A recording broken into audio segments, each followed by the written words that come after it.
Assalamualaikum warahmatullahi wabarakatuh. Saya Agnes Tiara dengan NIM 2015-334 dari PMI 5A. Di sini saya akan menjelaskan mengenai fundamentalisme dan masa depan ideologi politik Islam. Guna memenuhi tugas mata kuliah politik Islam kontemporer yang diampu oleh Bapak Yanwar Pribadi MA. Sebelum saya menjelaskan lebih lanjut, saya akan menjelaskan terlebih dahulu pengertian fundamentalisme dan ideologi. Fundamentalisme artinya yaitu sikap penolakan orang-orang mengenai kepercayaan yang modern. Sedangkan ideologi artinya gagasan atau ide yang memiliki sifat normatif dan sistematis. Langsung saja saya akan menjelaskan objektifikasi ideologi. Ideologi Indonesia yaitu Pancasila, yang dimana tertuang di dalam institusi negara yaitu Undang-Undang Dasar 1945. Oleh karena itu, pandangan, cara, tingkah kita, apapun itu, baik di dalam kancah negara, baik di dalam kancah dalam negara, maksudnya nasional atau internasional, kita harus berkiblat atau berpandangan sesuai dengan ideologi kita, yaitu Pancasila. Ada tiga jenis ideologi menurut Magnus Suseno. Yang pertama adalah ideologi tertutup.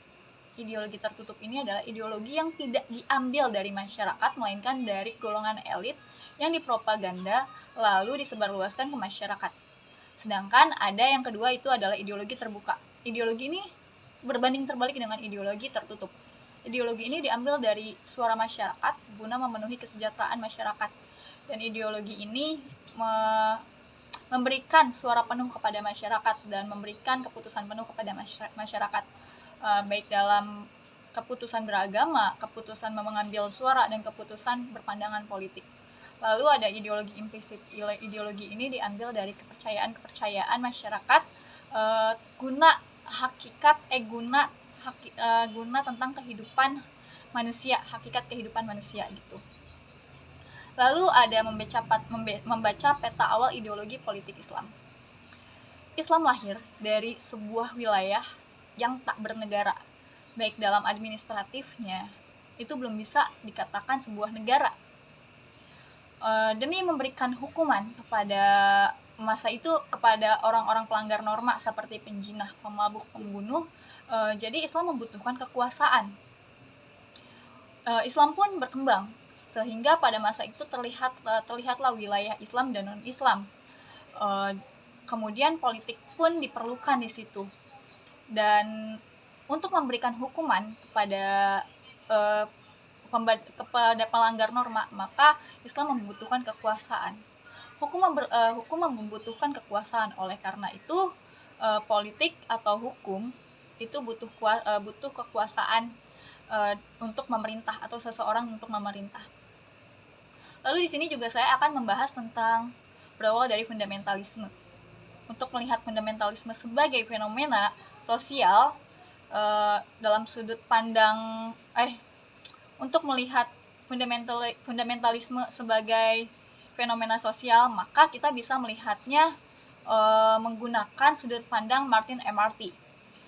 Menurutnya ada 4 prinsip dan gaya fundamentalisme. Yang pertama yaitu paham perlawanan, yang kedua ada sikap kritis dan interpretasinya, yang ketiga yaitu pemahaman yang tidak selaras dengan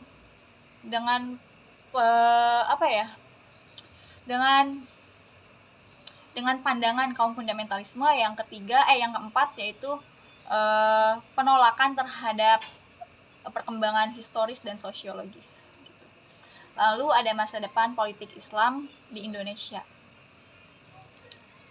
Yang sebenarnya perbincangan Islam sendiri itu perbincangan Islam sebagai ideologi politik Islam sendiri di Indonesia itu sudah terdengar sejak munculnya Piagam Jakarta.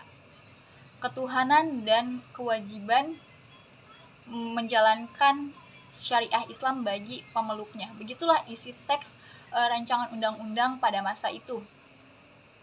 Dan itu pun menjadi perdebatan gitu ya, karena ada yang ingin menggunakan itu dan ada yang ingin mempersatukan Indonesia dengan kata-kata yang lebih harmonis lagi gitu. Jauh sebelum rumusan rancangan undang-undang dibuat, perdebatan ideologi politik Islam itu sudah mencuat di dalam dua organisasi, yaitu Muhammadiyah dan NU. Muhammadiyah dan NU ini sangat memperdebatkan tentang ideologi Islam, ideologi politik Islam di Indonesia gitu kan. Sebelumnya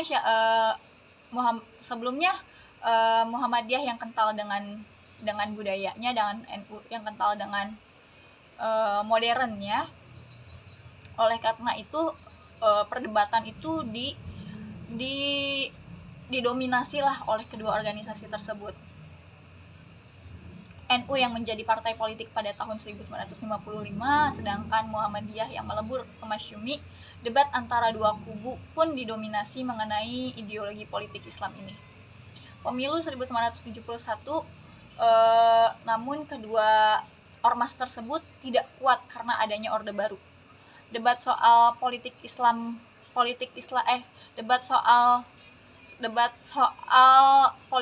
menjadi ideologi di Indonesia pun hanya sebagai sebatas wacana saja hingga sampai sekarang. Sehingga sampai sekarang pun kita masih menggunakan ideologi kita, yaitu Pancasila. Baik, itu saja yang bisa saya sampaikan, kurang lebihnya mohon maaf. Terima kasih. Wassalamualaikum warahmatullahi wabarakatuh.